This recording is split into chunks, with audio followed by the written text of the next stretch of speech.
আজি মই আহিছোঁ মোৰ বাগানলৈ মানে আমাৰ বাগানলৈ চাহপাত ছিঙিবলৈ। চ' এয়া চাওক মই ছিঙি আছোঁ চাহপাত। আৰু আমাৰ চাহপাত এসপ্তাহত এবাৰে ছিঙে, বৃহস্পতিবাৰ নহ'লে বা বুধবাৰত। আজি বৃহস্পতিবাৰ হয়, আজি ছিঙিছোঁ আৰু সেয়া চাওক মই ছিঙি আছোঁ। কেনেকুৱা লাগিছে কমেণ্ট কৰি জনাই দিব। আৰু তাতে বৰষুণ দিছিলে, বৰষুণ দিওঁতে আমি মাজতে জিৰালোঁ।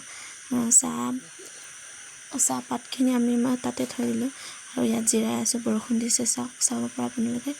আৰু বৰষুণ দি শেষ হ'ল, অকণমান দি আছে আৰু তাতে ওলাইখিনি মই ছিঙি আছোঁ। কেনেকুৱা লাগিছে কমেণ্ট কৰি জনাই দিব। এই মাথাত লোৱাটো মই নাজানো দেই কি কয়। চ' ইয়াতে মোৰ ভিডিঅ'টো আহিছোঁ আৰু লগতে মোৰ কুচিও আহিছে যে এয়া চাওক আপোনালোকে চাব পাৰে। সেয়া জোক ধৰি একদম অৱস্থা নাই, মোক ধৰা নাই এটাও বাৰু। চ' তাকে ধৰিছে, তাৰ পৰাই জোকখিনি আঁতৰাই আছিলোঁগৈ। আৰু ভিডিঅ'টো ইয়াতে আহিছোঁ, লাইক কমেণ্ট শ্বেয়াৰ কৰি দিব।